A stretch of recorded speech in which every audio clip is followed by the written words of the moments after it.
마태복음 13장 오늘 말씀을 전하도록 하겠습니다. 예수님께서 이 땅에 오셔서 왕국의 복음을 전하세요. 천국의 복음이 아니라 왕국의 복음. 그 왕국의 복음을 유대인들에게 전파하면서 하늘에서 하나님의 뜻이 이루어진 것처럼 이 땅에 하나님의 뜻이 온전히 이루어지는 이와 같은 왕국을 이제 세우시려고, 그거를 누구에게 주시려고 하냐 하면 유대인들에게 주시려고, 이렇게 해서 예수님이 말씀을 계속 선포하는데, 그거 선포하는데 유대인들의 반대가 심하게 일어나기 시작하는 거예요. 왜 그러냐면 본인들이 생각하는 그런 왕국의 개념하고 예수님이 주려고 하는 게 너무 다른 거예요.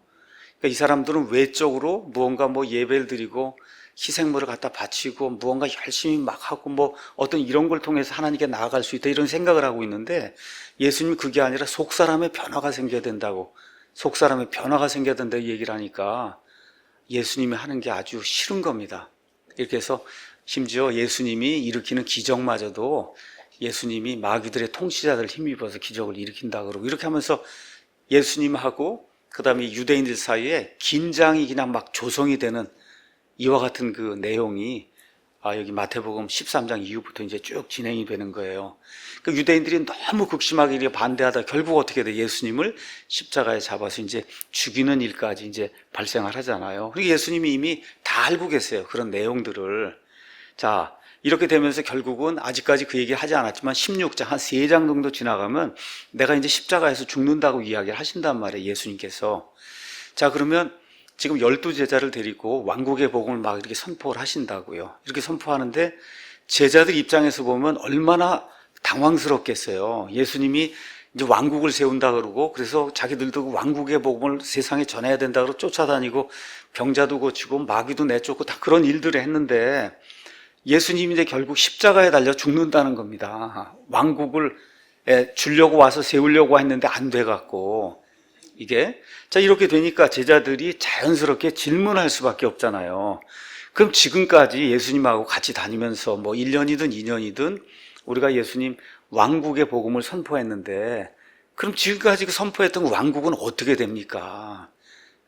여러분 이해하시겠죠? 3년 반 동안 이제 이렇게 이제 하면서 왕국을 선포하고 다니는 예수님이 십자가에 죽는단 말이에요. 그리고 부활 승천하시고 나면, 그럼 도대체 우리가 지금까지 선포한 그 하늘의 왕국 땅에 세우신다는 그 왕국은 어떻게 되는 겁니까? 그 어떻게 되는가 하는 내용을 마태복음 13장에서 예수님이 설명을 해주시는 거예요. 그 설명을 뭘로 설명을 해주시냐면 여러 비유를 들어서 지금까지 선포했던 그 왕국, 그게 없어지는 것이 아니고, 그래서 재림의 때까지 어떤 방식으로 이게 진행이 되는 거다 하는 거를 예수님이 이제 알려주시는 겁니다. 그래서 여기 13장에 가서 보시면 같은 날 예수님께서 그 집에서 나가서 바닷가에 앉으시니 이렇게 쭉 얘기하면서 여기에 하루에 비유를 자그마치 7개를 말씀하세요. 예수님이 7개. 예수님 말씀하실 때마다 비유를 하나씩 2개씩 이렇게 설명해서 이렇게 말씀하시는 경우는 아주 흔한 일이었어요. 근데 하루에 연거푸 7개나 비유를 쭉 이야기를 이렇게 이제 하시면서 이렇게 하신 적은 한 번도 없었거든요. 그래서 7개 비유, 이거 말씀을 씨 뿌린 자의 비유, 알곡과 가라지, 겨자씨, 누룩, 숨겨진 보물, 비싼 진주, 그물 등 해서 총 7개. 자, 그럼 비유는 뭐냐? 여러분 잘 아시는 것처럼 하나님의 어떤 그 진리를 이렇게 가르쳐 주고 싶어요.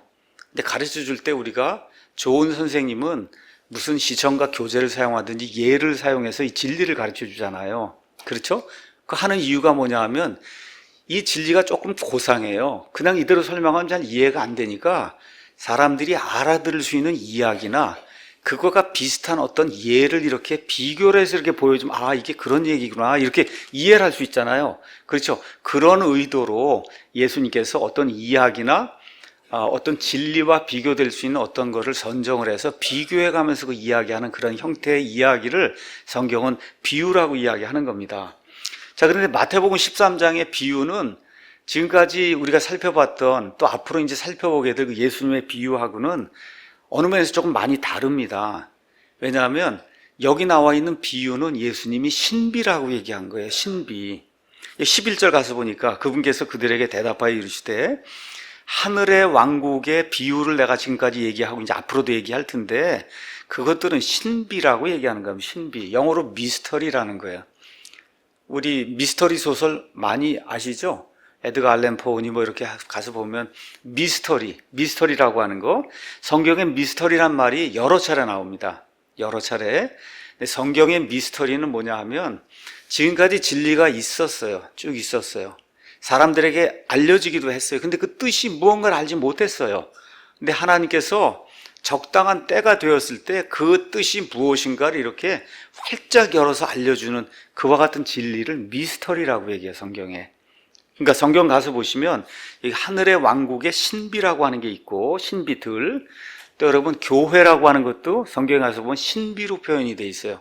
구약시대 사람들이 전혀 알지도 못하던 거예요. 또 남자와 여자가 결혼하는 거, 그렇죠? 이것도 에베소서 5장에 가서 보니까 뭐라 그래? 신비라고 결혼 여태까지 했단 말이에요. 그렇게 했는데 그게 예수님과 교회 사이를 보여주는 신비라고 얘기하는, 그게 신비예요. 그 전까지도 사람들이 뭐 하고 다 알고 있다고 그렇게 얘기했는데 그거의 진짜 의미가 무엇인가 하는 거를 하나님이 때가 돼서 알려주시고자 할 때 딱 이렇게 드러나는 이와 같은 그 진리, 이게 성경은 미스테리라고 얘기한다. 그거를 신비라고 지금 이야기하는 겁니다. 누가 드러내주냐? 하나님이 드러내주는 거예요. 지금 여기에는 하나님의 왕국의 비유가 나오는데 요 13장에만 7개 나오는데 그게 뭐라고 이야기하냐? 미스테리라고 얘기하는 거예요. 이제 하나님이 이렇게 알려주실 때가 돼서 이제 하나님이 드러내어 보여주시는 이와 같은 진리다. 그래서 하늘의 왕국의 신비는 예수님 승천 이후에 예수님 재림하실 때까지 이 땅에서 그 하나님께서 여태까지 예수님께서 말씀해 주셨던 그와 같은 그 왕국이 어떤 경로를 이렇게 타고 가면서 재림의 때까지 이르게 되느냐, 이런 것을 이제 가르쳐 주는 겁니다. 그래서 초림부터 재림까지의 기간에 어떤 일들이 일어나느냐, 이 하늘의 왕국, 이 복음에 대해서 예수님이 얘기해 주는 겁니다. 자, 우리가 마태복음을 있는 그대로 이제 읽으시면은 예수님께서 이 메시아로 이 땅에 오셔갖고 그 메시아의 백성에게 말씀을 전하시고 그래서 왕국을 세우려고 하시고 많은 왕국의 기적들을 행하셨어요. 이스라엘이 순종을 하고 그 메시아를 받아들이면 그럼 어떻게 돼요? 곧바로 천년왕국, 왕국의 시대가 열리면서 온 세상 모든 나라에 유대인들에게 하나님의 이제 축복이 임하는 그와 같은 구조로 돼 있습니다. 근데 3년 반 동안 예수님이 말씀을 전했는데 어떻게 해요? 거부하잖아요.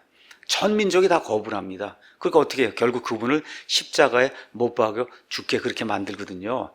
그러니까 우리 예수님께서 마태복음 23장 끝에 가서 주의 이름으로 오시는 이여 하고 너희가 재림의 때에 나를 받아들이기 전까지는 다시 나를 보지 못한다. 이렇게 이제 말씀해 주신단 말이에요. 자, 그러면 예수님이 이게 처음 오셔서 초림이에요. 예수님이 나중에 오시는 게 재림이에요. 그렇죠? 이 중간 기간에 어떤 일이 있느냐. 저와 여러분은 알죠? 뭐가 있어요? 그게 교회 시대가 있잖아요. 우리는 아는데 지금부터 2000년 전에 유대인들은 교회 지금 이거 예수님 지금 교회라고 하는 말 자체도 지금 안 나와 있죠. 마태복음 16장에 가야 이제 예수님께서 내가 내 교회를 세운다고 그렇게 얘기를 하니 그 당시 사람들 입장에서는 초림과 재림 사이에 무슨 일이 일어날지 어떻게 알겠어요? 여러분 이해하시겠습니까? 그 기간의 일들을 하나님이 예수님께서 비유로 보여주시는 거예요. 그 내용이 여기 마태복음 13장에 기록이 되어 있는 거다. 그러니까 요 목적이 무언가를 잘 이해를 하시고 그 다음에 이 안에 있는 말씀을 좀 들어야 됩니다. 자, 그래서 결국 이제 교회 시대가 열립니다. 교회 시대가 열려도 예수님께서 선포하신 왕국, 비록 연기는 됐지만 계속해서 왕국이 이렇게 성취가 되어 가는 가운데 결국 재림의 때에 그 왕국이 완전히 이제 성취가 돼서 성립이 이제 되는 겁니다. 그럼 이 교회 시대라고 하는 이런 부분이 있잖아요. 이 안에는 좋은 것도 있고 나쁜 것도 있고 악한 자도 있고 그 다음에 선한 자도 있고 이렇게 되면서 영어로는 기독교나 기독교계를 표현할 때 기독교라고 표현할 때는 크리스천이티라고 얘기해요. 보통 크리스천이티라고 얘기할 때는 정통 기독교를 얘기하는 거예요. 예수님을 구원자로 영접을 하고 그래서 예수님만을 확실한 그 구원자로 영접해서 하는 이런 정통 기독교회, 이거를 영어로는 크리스천이티, 기독교라고 얘기하고, 그게 아니라 그리스도를 부르는 사람들이 있어요. 이단이나 이렇게 함에도 불구하고, 뭐 예를 들어 몰몬도 그리스도를 인정한다 그러고, 그렇죠? 안식교회도 그리스도를 인정한다 그러고, 사실 천주교회도 뭐 마리아도 하고 또 그리스도도 하고 다 하는 거거든요.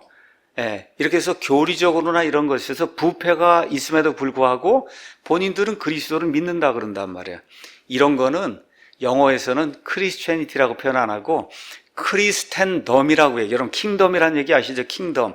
왕이 다스리는 왕국을 킹덤이라고 얘기하듯이 그리스도라고 하는 걸 언급만 하면 그걸 전체를 합쳐갖고 크리스텐덤이라고 그래요. 그거를 기독교계라고 표현할 수 있어요. 기독교계. 그래서 여기 마태복음 13장에는 악한 것과 선한 것, 그 다음에 좋지 않은 것과 나쁜 것이 공존하는 이 교회 시대에 이 안에 예수 그리스도를 언급하는데 실제로는 교리적으로 부패된 것도 이런 여러 가지가 혼합이 돼 있는, 그래서 결국 맨 끝에 가서는 예수님께서 천사들을 보내셔서 악한 것들, 나쁜 것들을 다 제거해 버리시고 그리고 선한 것들만 왕국으로 인도하시는 그와 같은 말씀이 이 안에 이제 기록이 되어 있는 겁니다. 자, 13장에는 비유가 7개가 들어있어요. 7개. 다시 말씀드릴 그 7개는 이제 예수님 초림이 끝나고 승천하신 다음에 재림할 때까지 신비 속으로 들어간 그 교회 시대 하늘의 왕국이 어떻게 진행이 되는가를 이제 보여주는 거예요. 자, 성경에 가서 보시면 왕국의 비유라는 게 있습니다. 왕국의 비유. 어떻게 이제 표현이 되어 있냐. 예를 들어 24절 한번 가서 보세요. 가서 보시면 하늘의 왕국은 마치 좋은 씨를 자기 밭에 뿌린 사람과 같으니라. 하늘의 왕국은 마치 이렇게 시작하는 왕국의 비유가 있어요. 그 왕국의 비유가 여기 씨 뿌린 자의 비유까지 포함해서 성경에 딱 12개가 나옵니다. 12는 어떤 숫자죠? 이스라엘의 12지파, 12를 하면은 이스라엘과 상관이 있는 그와 같은 그 숫자예요. 그래서 여기 가서 보면 씨 뿌리는 자 비유, 겨자씨 비유, 누룩, 이렇게 이제 나오는데 이거 말고도 또 어떤 게 알곡과 가라지, 보물, 진주, 금을 해서 여기 13장에 7개가 나옵니다. 이 7개는 초림부터 시작해서 재림의 때까지 전체적으로 적용이 되는 이와 같은 왕국의 이와 같은 비유고, 이거 끝난 다음에 여러분 18장 23절 한번 가서 보세요. 18장 23절 가서 보시면 거기에도 그러므로 하늘의 왕국은 마치 자기 종들로부터 회개 보호를 받으려 하는 어떤 왕과 같으니라. 그렇죠? 용서하지 않은 종에 대한 거. 20장 1절 가서 보면 포도원 품꾼들에 대한 거. 22장 1절 가서 보면 혼인잔치에 대한 거. 그 다음에 25장으로 넘어가서 25장 1절 가서 보면 그때 하늘의 왕국은 어떻게 열처녀와 같다. 열처녀에 대한 거. 그 다음 25장 14절 가서 보면 하늘의 왕국, 거기 가서 보면 달란트 이와 같은 그 비유가 나와요. 거기 가서 보면 시작이 다 어떻게 돼 있어요? 하늘의 왕국은 마치 뭐와 같다 이렇게 돼 있어요. 그렇게 된 비유가 12개가 있는 거예요. 씨 뿌린 자의 비유까지. 근데 그 용서하지 않는 종부터 시작해서 여기 달란트 비유까지 뒤에 나와 있는 그 7개 비유는 환란기에 들어가는 이스라엘하고만 상관이 있는 그와 같은 비유예요. 그러니까 13장에 나와 있는 것은 교회 시대 안에 적용이 되는 그와 같은 7가지 비유고, 특별히 유대인과 상관이 있지만 교회 시대에도 적용이 되는 이와 같은 비유고, 그 다음에 18장 23절부터 나오는 하늘의 왕국의 비유, 저와 여러분 잘 알고 있는 달란트 비유, 열처녀 비유, 이런 건 교회하고 상관이 없는 이스라엘하고만 상관이 있는 하늘의 왕국의 비유다. 이걸 저와 여러분이 꼭 기억을 하셔야 됩니다. 이게 이제 기존 성경에는 다 천국으로 돼 있단 말이에요. 이게 천국의 비유. 이게 여러분, 이게 천국의 비유면 천국에 어떻게 알곡과 가라지가 있겠어요? 여러분 이해하시겠어요? 그런 얘기가 아니잖아요. 천국에 어디에 알곡과 가라지가 있고 좋은 고기가 있고 나쁜 거 이렇게 되면 안 되거든요. 이게 그래서 천국의 비유가 아니다. 뭐예요? 하늘의 왕국의 비유인데, 예수님이 하늘의 왕국을 주러 오셨다가 이 사람들이 받아들이질 않으니까 왕국이 연기가 된단 말이에요. 재림의 때까지. 그 기간 동안에 하늘의 왕국이 어떠한 변천하는 역사를 갖느냐, 이걸 보여주는 게 마태복음 13장에 나와 있는 하늘의 왕국의 비유들이라는 거. 그래서 아까 제가 시작하기 전에 이게 좀 딱딱한 고기와 같다고 말씀드렸습니다. 그리고 왜 이거를 말씀을 드렸냐? 제자들의 입장에서 살펴봐라. 여태까지 왕국을 전했는데 예수님이 승천을 해버리면 여태까지 전한 왕국은 어떻게 되는 겁니까? 당연히 제자들로서는 물을 수밖에 없는 질문이잖아요. 여기에 대해서 이거를 알아들을 수 있는 사람만 알아들으라고 예수님께서 비유로 미스테리를 풀어주는 이런 내용이 이 안에 이제 기록이 되어 있는 겁니다. 자, 그래서 13장에는 하늘의 왕국이 예수님 초림 끝부터 예수님 재림할 때까지 어떻게 전개가 되는가가 이제 표현이 되어 있어요. 자, 그러면 하늘의 왕국이 세 가지 단계로 이 안에 표현이 되어 있습니다. 왕국을 시작을 해야 될 거 아닙니까? 그래서 예수님이 오셔서 지금 왕국을 시작을 하는 거예요. 근데 엄청난 반대가 있어갖고 여기 부딪혀갖고 그래서 어떻게 왕국이 연기가 되면서도 꾸준히 이 땅에서 예수님 재림할 때까지 진행이 되고 결국은 그 뿌려놓은 그 씨가 그래서 예수님 재림할 때가 되면 결과로 열매를 맺게 될 거예요. 그렇죠? 이러한 세 가지 단계가 요 7가지 비유로 이렇게 표현이 되고 있다는 것을 저와 여러분 전체적인 맥락에서 이렇게 좀 이해를 한 다음에 하나하나를 여러분에게 이제 설명을 하도록 하겠습니다. 가장 먼저 나오는 게 1절에서 8절에 씨 뿌리는 자의 비유입니다. 그러니까 먼저 씨를 뿌려야지 왕국이 시작이 돼야 그 다음에 반대도 있고 뭐 결과도 있을 거 아니에요. 그러니까 하늘의 왕국을 이제 씨를 뿌리는 겁니다. 가서 보니까 여기 이렇게 이제 기록이 되어 있습니다. 3절에 그분께서 비유로 많은 것을 그들에게 말씀하여 이르시되 보라 씨 뿌린 자가 뿌리러 나아가 뿌릴 때 어떤 씨들은 길가에 떨어짐에 날짐승이 와서 그것들을 먹어버렸고 더러는 흙이 많지 않은 돌밭에 떨어짐에 흙이 깊지 아니하므로 그 싹을 내나 해가 돋은 뒤에 타서 뿌리가 없으므로 시들어버렸고 더러는 가시나무들 사이에 떨어짐에 가시나무들이 돌아나 그것들을 숨막히게 하였느니라. 그러나 다른 것은 좋은 땅 속에 떨어짐에 얼마는 100배, 얼마는 60배, 얼마는 30배 열매를 내었느니라. 들을 귀 있는 자는 들을지어다. 이렇게 예수님이 네 종류의 이와 같은 어떤 마음밭이 있다. 이렇게 이제 말씀을 해 주십니다. 자, 그런데 이거 저와 여러분 꼭 기억해야 될 게 있어요. 가서 보니까 여기 예수님이 설명을 해 줍니다. 18절 가서 보니까 그런즉 너희는 씨 뿌리는 자의 비유를 한번 들어봐라. 가서 보니까 어떤 씨를 뿌리느냐, 씨를 누가 뿌리느냐, 사람의 아들이 뿌려요. 사람의 아들이 누구예요? 예수님이거든요.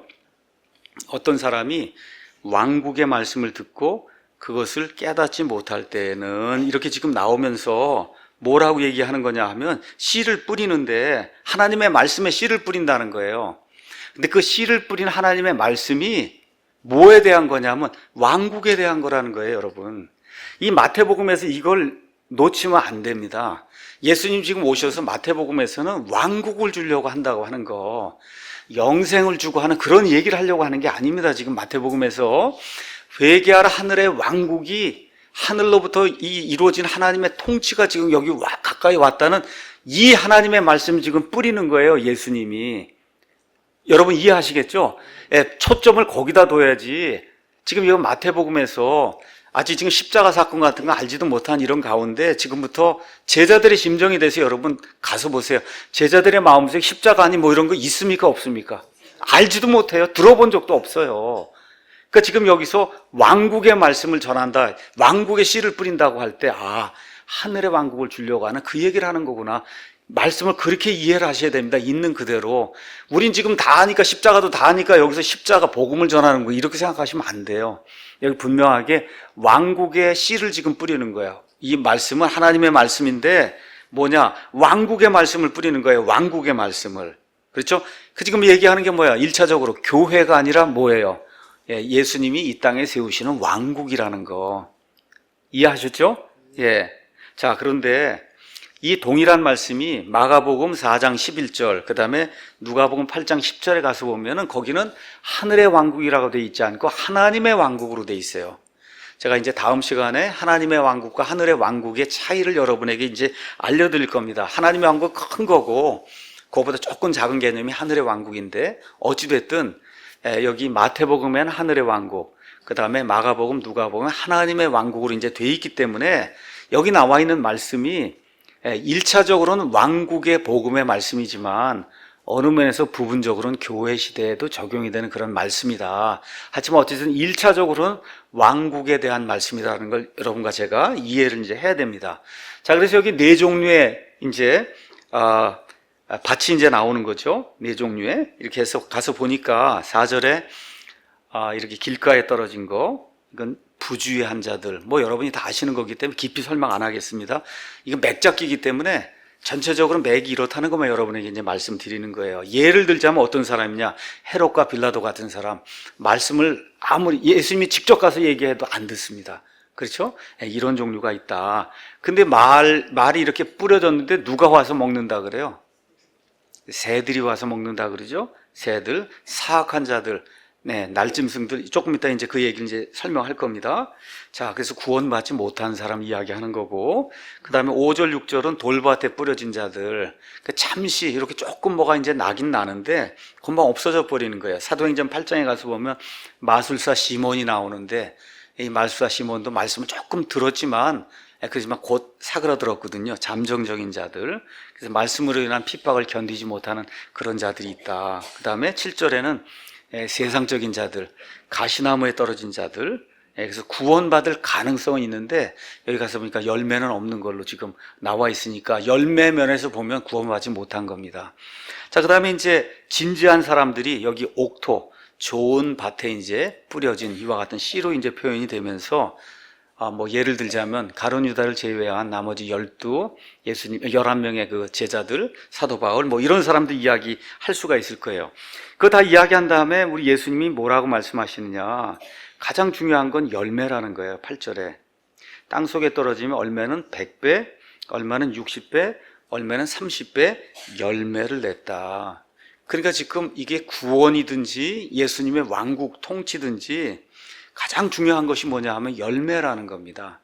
그러니까 우리가 교회 생활을 할 때도 가장 중요한 게 열매예요.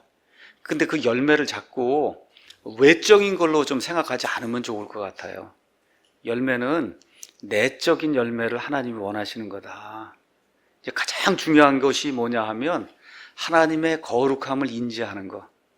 내가 얼마나 추악하고 하나님은 얼마나 거룩한 분이신가를 인지하게 되고, 이렇게 내가 연약하고 더럽고 추하다는 걸 이제 깨닫고 예수님의 그 창성한 분량에까지 이르기 위해서 애쓰며 이렇게 노력하는 그와 같은 성화의 모습을 보이는 이런 거. 이게 뭐예요? 결국은 인격의 변화로 나타나는 거거든요. 제가 요 근래에는 날이 더워서 이제 매일 차를 타고 다닙니다. 차를 타고 다니면서 여러 목사님들이 이제 설교를 좀 듣습니다. 이렇게 듣는 가운데 지난주에는 한 분이 그 이야기를 하더라고요. 하나님의 은혜를 어제 받았어요.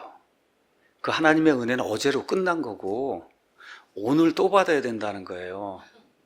그 무슨 얘기냐면 어제 인격이 좋았으면 오늘도 인격이 더 좋아야 되고 더 좋아야 되고 더 좋아야 되는 거지, 어제는 좋았는데 오늘 막 개처럼 이렇게 막 변하게 되고 이렇게 되면 안 된다는 거예요. 제가 그래서 큰 찔림을 받았습니다.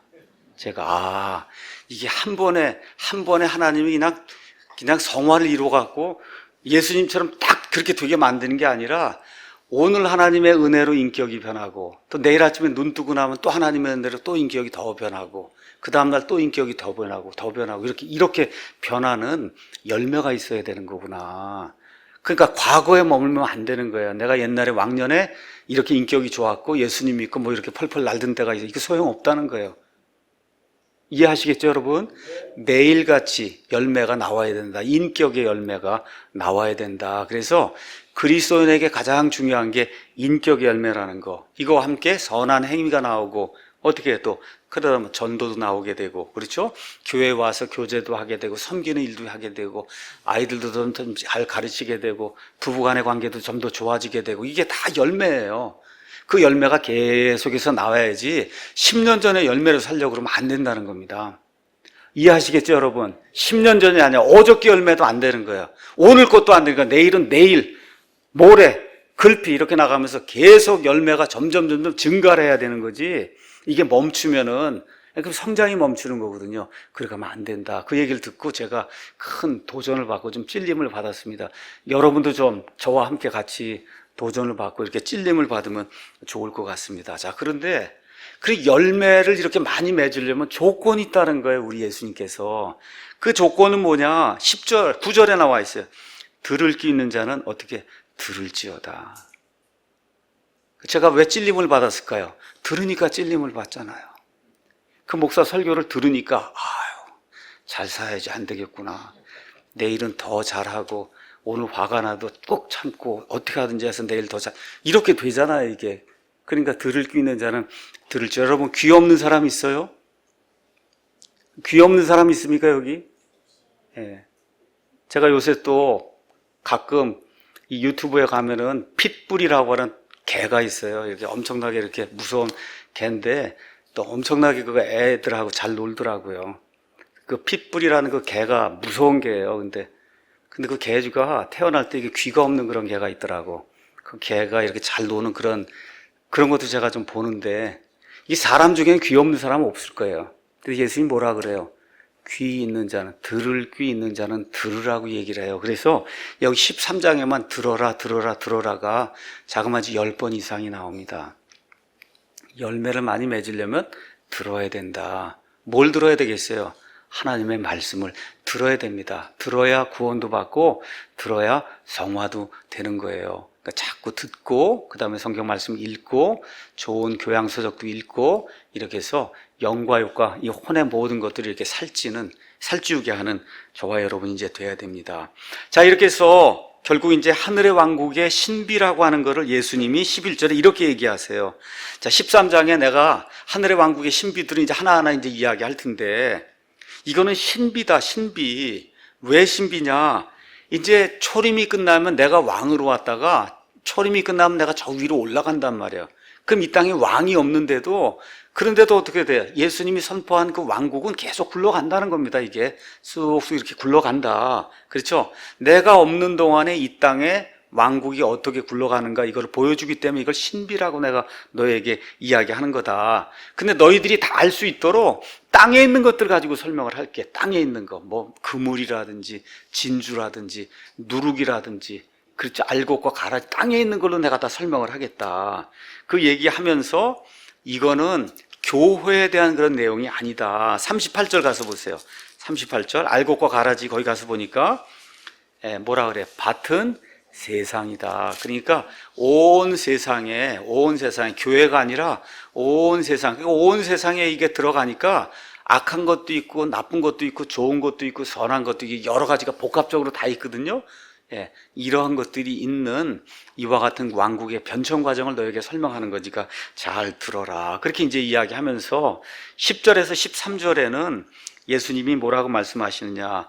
내가 그들에게 비유로 말하는 것은 그들이 보아도 보지 못하고 들어도 듣지 못하며 깨닫지도 못한다. 이렇게 얘기하면서 예수님이 이사야서 6장에 나와 있는 그 말씀, 14절 이후에 나와 있는 그 말씀을 이제 인용을 하십니다. 그게 무슨 얘기냐 하면, 이 비유를 이야기하는데 이게 신비이기 때문에 이걸 정신을 차리고 마음을 집중하고 이게 무엇인가 이 말씀에 따라 살아야 되겠다고 작정을 하는 사람에게 이게 이해가 되는데, 다 한다 그러고, 그렇죠? 이렇게 하면서 마음을 뻣뻣하게 하고 그런 사람에게는 아무리 이걸 이야기해줘도 알아들 수가 없다고 예수님이 이제 말씀을 해주시는 거예요. 그러니까 그 예수님의 11제자 같은 경우 침례자 요한이 와서 회개의 침례를 선포할 때 맞습니다, 제가 잘못했습니다 하고 하나님 앞에 회개하고 나오고 침례에 순종을 하고, 그 다음에 또 예수님이 메시아로 오셔서 말씀드리면 야 정말 맞는 말씀이다 이거 순종하면 따라오는 이런 사람들 60배, 30배, 100배 이런 결실을 맺을 수 있는 사람이라는 거예요. 그런데 대다수 유대인들이 마음이 딱딱해서 아무리 그 얘기를 해줘도 알아듣지 못하기 때문에, 그래서 대다수 유대인들을 향해서 이야기하는 거예요. 너희가 아무리 내가 얘기를 해줘도 알아들을 수 없을 거다. 그래서 이걸 내가 비유로 또 왕국의 신비라고 해서 이야기를 하는 거다. 이제 그렇게 이야기를 하는 겁니다. 여기 14절에서 그 17절에 나와 있는 이사야 그 대언자의 말씀은 여기에만 인용된 게 아니에요. 원래 어디에 나오냐면 이사야서 6장 9절에서 10절에 나오는 말씀이고, 여기 마태복음 13장에도 있고 요한복음 12장에도 있고 사도행전 28장에도 있는데, 이 말씀의 대상이 누구냐? 유대인들이에요. 1차적으로는 유대인들. 아무리 와서 말을 해도 듣질 않습니다. 심지어 하나님이 육신을 입고 이 땅에 오셔서 이 모든 진리를 설명하고 수많은 그와 같은 이 메시아 표적들을 보여주고 죽은 자를 살리고 다 하는데도 안 믿어요. 안 믿습니다. 이와 같은 일들이 왜 생기는가? 마음이 딱딱해서 그렇다. 그 얘기를 하면서 이거를 뭐라고 이제 표현했냐면 이렇게 되어 있습니다. 그들의 마음이 무디어졌다. 이제 그렇게 이야기를 하는데, 무디어진 게 기름 덩어리로, 여기 여러분 심장이 있잖아요. 우리 심장. 이 심장이 근육으로 이렇게 돼 있는데, 여기 근육돼 있는데 여기 기름이 꽉 차면 그럼 펌핑을 못 한단 말이에요. 그럼 어떻게 돼요? 죽는 거거든요. 지금 그런 상태로 표현하는 거, 마음이 무디어졌다. 이렇게 얘기하는 내용이 그런 거예요. 여기 가서 보면 마음이, 우리는 그냥 마음이라고 표현했지만 영어로는 hurt로 표현이 되어 있어요. hurt. 여러분, 그를 그냥 문자 그대로 번역하면 너희 심장은 waxed growth라고 되어 있는데, 이게 무슨 얘기냐? 기름 덩어리로 그렇게 아주 굳어졌다는 게 심장이. 그러면 여러분 심장마비 생기는 거잖아요. 그렇죠. 기름 덩어리로 꽉 이게 차면 심장마비 생기는 거잖아요. 너희가 지금 그런 상태로 돼 있다. 귀가 둔하다는 거예요. 이게 둔하다. 들어도 무슨 뜻인지 전혀 알아듣지 못한다는 겁니다. 예, 근데 왜 이런 일이 생기느냐? 비유로 얘기해봐야 듣지 않는다는 거예요. 그 얘기하면서 이사야서의 대언이 뭐라고 얘기하냐면, 너희가 마음으로 깨달아 회심하여 내게 고침을 받지 못하게 하려 한다. 여기에 회심은 이게 이스라엘 백성이 두 손을 번쩍 들고 예수님을 메시아로 영접하는 그 얘기를 하는 거예요. 그러니까 재림의 때에 가서야나, 그때 가서 극심한 곤란을 겪게 될 때, 그때 두 손 들고 나한테 들어오는 그 일이 생길 거예요. 그 전까지는 심장이 딱딱해지고, 그렇죠. 이 듣는 거 아무리 얘기해도 듣지 않고, 표적들을 그렇게 보여줘도 믿지 않는 그와 같은 일이 생긴다 하고, 이 이스라엘 백성의 현재 상태와 미래 상태를 예수님이 이제 말씀을 해주시는 겁니다. 그러면서 17절에 뭐라고 말씀하시냐 하면, 내가 너희에게 이르노니 많은 대언자들과 의로운 자들이 너희가 보는 그것들을 보고자 하였으나 보지 못하였고, 이사야 대언자, 아모스 대언자, 다니엘 대언자 다 모여 계세요. 앞으로 다가오는 그 메시아 왕국, 그 메시아가 이루시게 될 메시아 표적들, 그걸 그렇게 보고자 했단 말이에요. 근데 봤어요, 못 봤어요? 못 봤단 말이에요.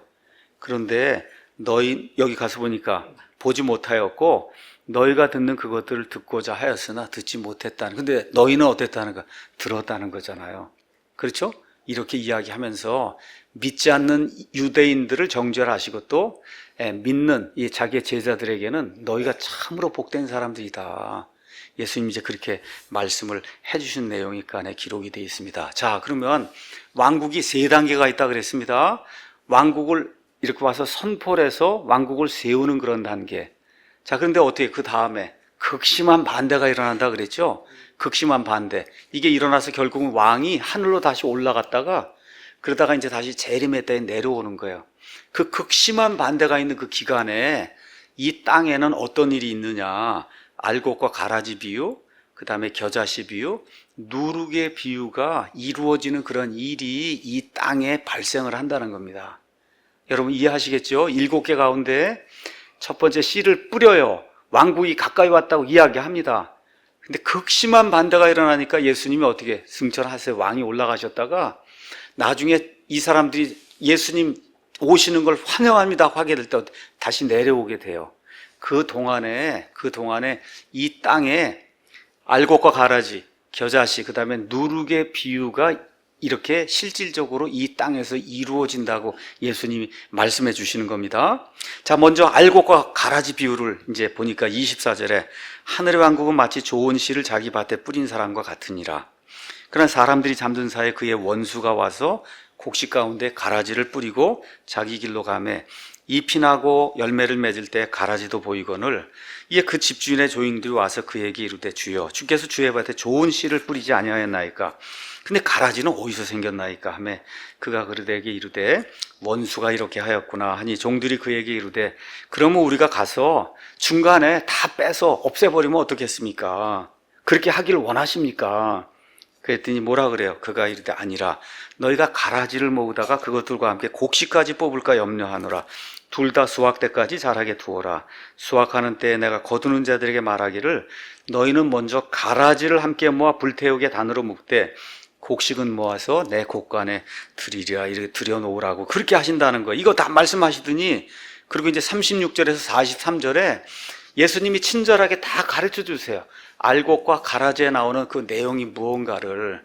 한마디로 그거의 알곡과 가라지 비유는 왕이 이제 올라가셔서 그 다음에 여기 재림하실 동안 이 땅에다가 마귀가 쉽게 얘기해 자기 첩자들 다 풀어놓는다는 거예요. 다 풀어놔요. 이게 보니까 이게 첩자인지 진짜인지 알 수가 없다는 거예요. 지금 이 시대에는 알 수가 없다는 거예요. 그러니까 어떻게 해요? 이걸 좀 찾아갖고 이걸 다 빼버릴까요? 그렇게 얘기하니까 이거 뽑다가 진짜도 뽑으면 안 되지 않느냐. 그거 어떻게 해요? 세상 끝까지 어떻게 둘 다 그냥 내버려 둬야 된다. 그래서 지금 이 시대에 심지어 교회라고 하는 거 안에도 알곡과 가라지, 가짜와 진짜가 같이 공존하는 그런 시대가 열린다고 예수님이 말씀해 주시는 거예요. 여러분 이해하시겠죠? 예. 자, 그래서 여기 해석을 가서 보니까 38절에 뭐라고 말씀하시냐? 밭에다가 이제 뿌렸는데 밭이 교회가 아니고 밭이 어디예요? 세상이라는 거예요. 그러니까 세상이기 때문에 좋은 거 악한 게 다 공존한다는 겁니다. 좋은 거 악한 게 다 공존해요. 자, 그 다음에 또 뭐라고 얘기하느냐 하면 좋은 씨를 뿌리는 자는 사람의 아들, 예수님이 좋은 씨를 뿌린다. 그 다음에 좋은 씨는 왕국의 자손들이고 가라지는 그 사악한 자 누구예요? 마귀의 자손이다. 그렇죠? 그러니까 지금 이 땅에 이 안에 그리스도의 자손이 있고 마귀의 자손이 있다. 지금 그렇게 얘기를 하고 39절 가서 보니까 가라지를 뿌린 원수는 누구라 그래요? 마귀라고 분명하게 얘기하는 거예요. 마귀다. 자, 그래서 이 둘을 끝까지 두라는 거예요. 예수님께서 끝까지 두어라. 끝이 어디냐? 가서 보니까 뭐라 그래요? 수확하는 때는 세상 끝이요. 그 수확할 때 이걸 거두는 자들은 누구라고요? 천사다. 그래서 세상 맨 끝에 가면 그럼 7년 환란기가 이제 오늘 이제 환란 이야기를 이제 할 텐데 7년 환란기가 끝나게 되면 어떻게 돼요? 이 악한 가라지들을 다 제거하고 그리고 믿는 유대인들과 믿음을 가진 이방인들만 어디로 들어가요? 왕국으로 들어가게 돼요. 그래서 천년왕국이 이루어지는 거예요. 그래서 예수님 그때 내려오셔서 천년왕국을 다스리면서 이 하늘의 왕국이 이루어지는 거예요. 지금 예수님이 그 얘기를 하시는 거예요.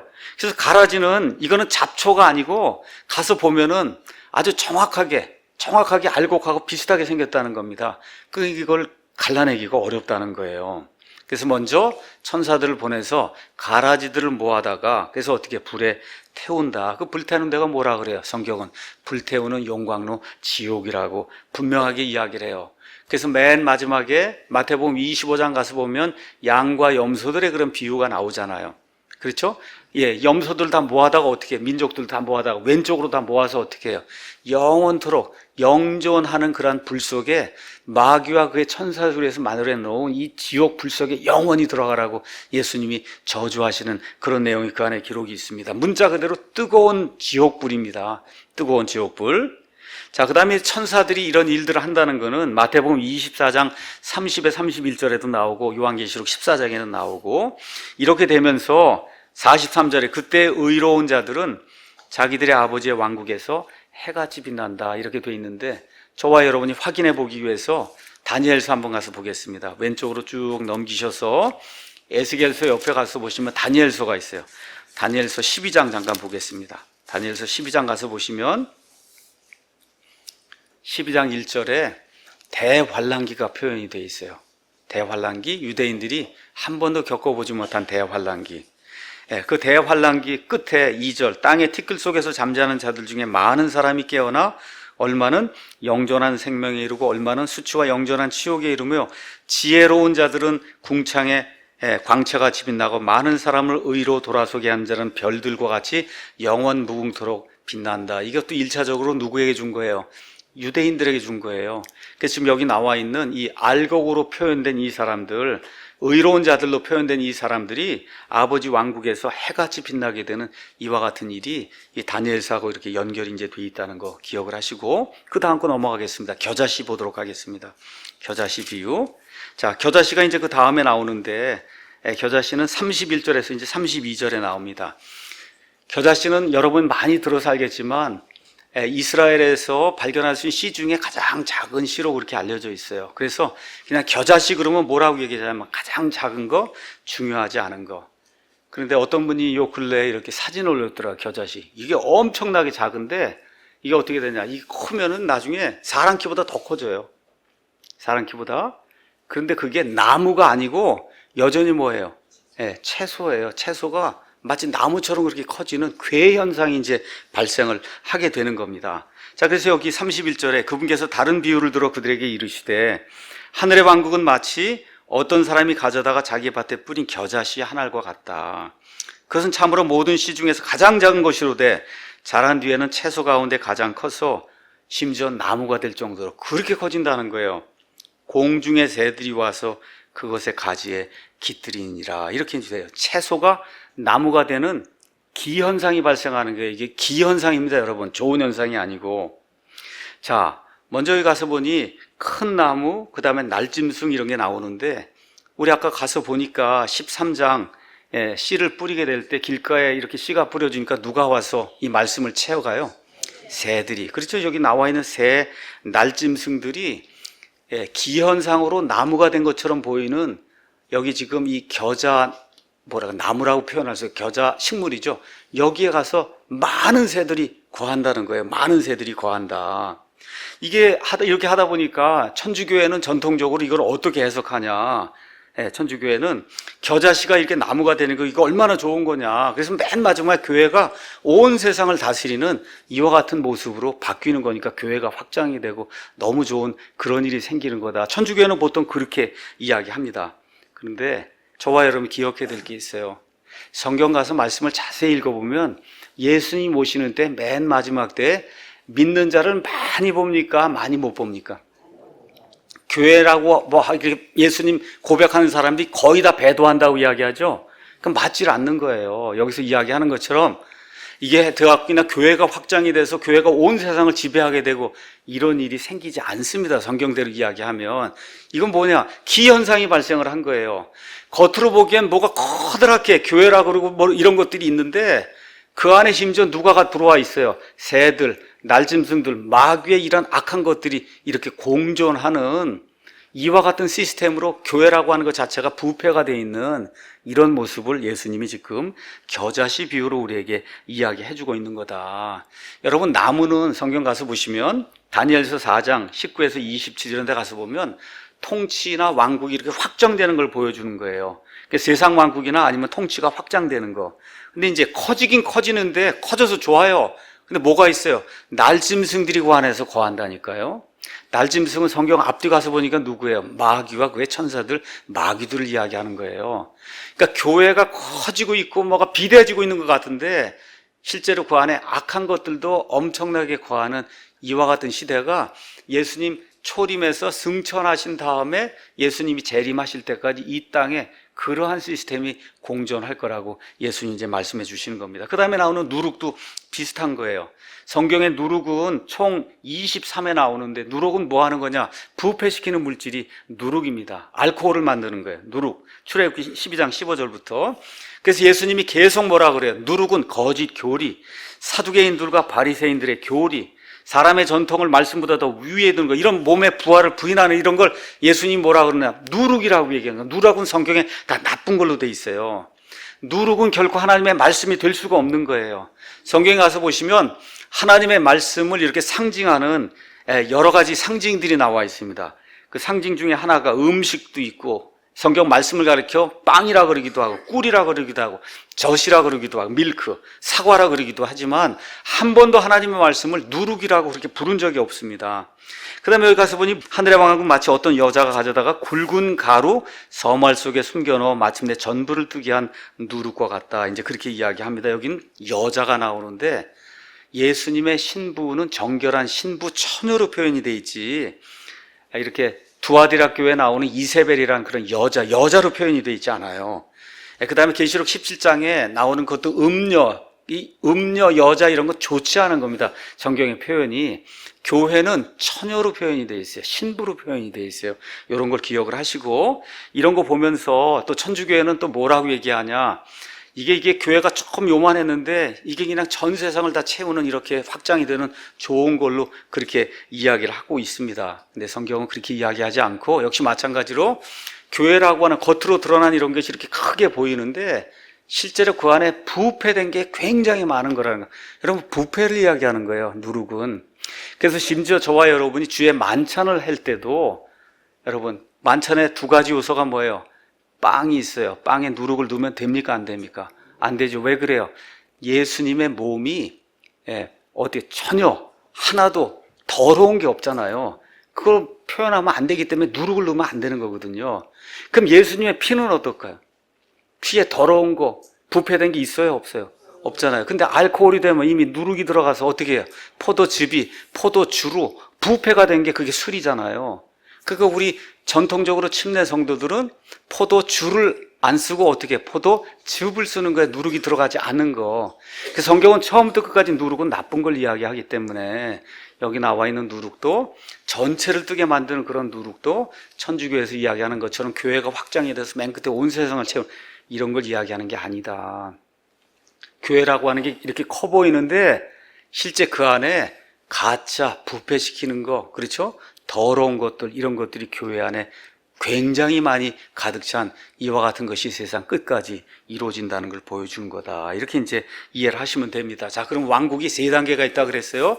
왕국을 세우려고 씨를 뿌리는 단계가 있고 엄청난 반대를 겪으면서 결국 어떻게 왕이 올라갔다가 여기 내려올 때까지 이 땅에 진행이 되는, 그래서 알곡과 가라지, 겨자씨, 그 다음에 누룩, 이렇게 표현이 되는 이와 같은 때가 있고, 그 다음에 어떻게 돼? 이제 맨 끝에 드디어 예수님이 이 땅에 오시잖아요.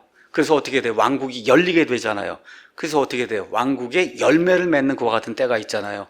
그 왕국의 열매를 맺는 그와 같은 것이 요 뒤에 나와 있는 보물, 진주, 그 다음에 그물이라고 하는 그런 비유로 표현이 되어 있다는 거, 그걸 한번 이해를 하시면 됩니다. 자, 그러면 세상 끝에 몇 종류의 사람이 있느냐? 일단 교회가 있습니다. 지금 저와 여러분 교회가 있잖아요. 유대인이든 이방인이든 예수님으로 말미암아 구원받은 사람은 교회가 있어요. 자, 교회가 휴거가 돼서 올라가면 이 땅에 누구만 남냐? 믿지 않는 사람만 어디가 7년 환란기에 들어갑니다. 이 가운데 끝까지 믿지 않는 사람은 어떻게 돼요? 나중에 가라지가 돼갖고 다 이제 불태워지고, 어떤 사람만 남으면 맨 끝에 환란기 통과하게 돼서 맨 끝에 남는 구원받은 유대인과 구원받은 이방인만 남게 되죠. 요런 부류의 사람들을 여기 세 가지 비유로 예수님이 이야기하는 거다. 먼저 밭에 숨겨진 비유를 한번 보도록 하겠습니다. 하늘의 왕국 44절, 마치 밭에 숨겨진 보물과 같으니라. 사람이 그것을 발견하면 숨겨두고 그것의 기쁨으로 인해 가서 자기의 모든 소유를 팔아 그 밭을 산다. 그래서 많은 경우 이거를 이렇게 해석을 하죠. 죄인이 예수 그리스도를 발견하면 모든 걸 포기하고 그러고 가서 그분을 산다. 이렇게 해서 구원받는 거다. 이게 보통 그렇게 이제 이야기를 합니다. 근데 성경 가서 보니까 누가복음 19장 이렇게 삭개오 이런 이야기를 가서 보니 예수님이 죄인들을 찾아오시지 죄인이 찾는 게 아니에요. 성경 가서 보니까 이것대로 그대로 믿으면 구원을 돈 주고 사야 되는 거잖아요. 성경 가서 보니까 그렇게 돼 있지 않아요. 그 다음에 여기 가서 잘 보세요. 자, 하늘의 왕국은 마치 밭에 숨겨진 보물과 같은데 사람이 그것을 발견하면 숨겨두고 그것의 기쁨으로 인해 자기의 모든 소유를 팔아 그 보물을 사요? 그 밭을 사요? 여러분, 보물을 사요? 그 밭을 사요? 밭을 사는 거예요. 근데 아까 보니까 밭은 뭐라 그래요? 세상이라 그랬잖아요. 그렇죠? 그래서 여기 나와 있는 것은 보통 그런 해석으로 해석할 수 있는 게 아니고, 여기 나와 있는 사람은 누구냐? 예수 그리스도예요. 그 예수 그리스도가 전 세상 밭을 삽니다. 이 안에. 근데 예수님이 기뻐하시는 보물이 그 안에 들어있다는 거예요. 그 보물이 누구냐? 지금 1차적으로 누구겠어요? 이스라엘 백성, 구원받은 그러한 믿음을 가지고 있는 그와 같은 구원받은 사람들, 이런 사람들이 세상 끝에 유대인들 가운데 나온다는 이와 같은 말씀, 그게 왕국의 열매로 나온다고 하는 거, 이런 말씀을 예수님이 하는 걸로 그렇게 보는 게 우리 성경신자들이 보편적으로 해석하는 이와 같은 그 해석 방법입니다. 그 다음에 45절에 46절에는 값비싼 진주가 있습니다. 상인이 좋은 진주를 구하는데 그가 매우 값진 진주 하나를 발견함에 가서 자기의 모든 소유를 팔아 이번엔 그 진주를 사는 거예요. 여러분, 세상 전체를 사는 게 아니라 그 진주를 사는 거예요. 그렇죠? 그러면 이 신비 속에 초림과 재림 이 기간에 예수님이 진주라고 표현할 수 있는 그와 같은 어떤 물이, 이게 뭘 것 같아요? 예수님의 몸된 교회죠. 그러니까 예수님 초림부터 예수님 재림 기간에 예수님이 진주와 같이 여기는 예수님의 몸된 이런 교회, 이 안에는 유대인도 들어있고 이방인도 들어있는 이런 것이 세상 끝에 가서 이런 모든 것들이 구체적으로 이제 드러나게 된다. 이제 그렇게 이제 보는 것이 성경적인 그런 해석이라고 대다수 이제 성경 신자들이 그렇게 이제 이해를 하고 있습니다. 맨 마지막에 47절에서 이제 57절 가서 보면 하늘의 왕국은 각종 물고기를 모으는 그물과 같다. 그물이 이제 가득 차요. 결국 모든 게 다 찼단 말이에요. 세상 끝이 됐어요. 그랬더니 그들이 그것을 물가로 끌어내고 앉아서 좋은 것은 모아 그릇에 담고 나쁜 것은 버렸다. 마찬가지로 세상 끝에도 그러하다. 천사들이 와서 의인들 가운데서 사악한 자들을 갈라내어 불타는 용광로 속에 던져 넣으리니 거기서 통곡하며 이를 갈미 있다. 이렇게 이제 이야기하는 겁니다. 그러니까 좋은 고기가 있고 나쁜 고기가 있는데 세상 맨 끝에 천사들이 좋은 고기, 나쁜 고기를 갈라놓는다는 거예요. 그렇죠? 자, 그러면 여러분 어떻게 되겠어요? 맨 세상 맨 끝에 가게 되면 휴거가 끝난 이후에 어떻게 됩니까? 여기 믿지 않는 사람들 다가 이제 이 환란기 속에 이제 들어가게 되거든요. 이제 그게 끝나는 맨 마지막에 어떻게 돼요? 좋은 고기만 딱 남는단 말이에요. 이 사람들이 어디에 들어가요? 천년왕국에 들어가게 되는 거예요.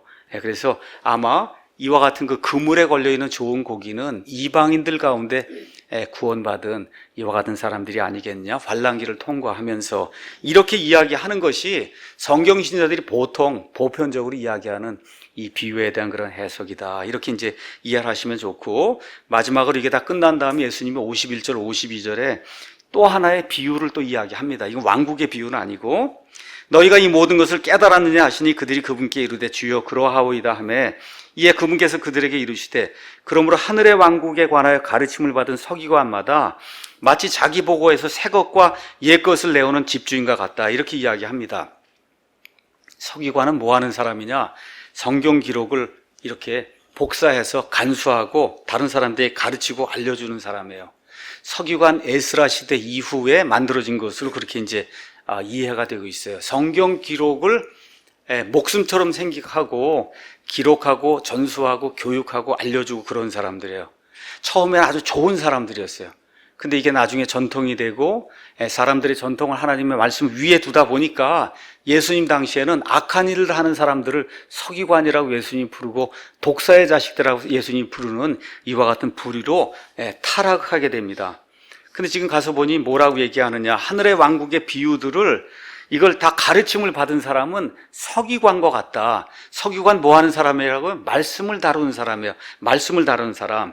그러니까 서기관이 여기 집주인인데 그 집주인 집에는 뭐가 가득하냐? 말씀이 가득하다는 거예요. 그러니까 저와 여러분이 하늘의 왕국의 이 비유를 제대로 듣고 깨달았으면은 이 서기관처럼 구약과 신약의 새 것과 옛 것, 구약이든 신약이든 좋은 가르침 이런 모든 것을 좋은 것을 빼내서 어떻게 해야 돼요? 이거를 온 세상 사람들에게 알려주는 그런 역할을 제대로 감당하는 그런 사람이 돼야 된다. 그러니까 여기 나와 있는 자기 보고, 이 서기관의 보고는 뭐예요? 말씀을 담아둔 창고란 말이에요.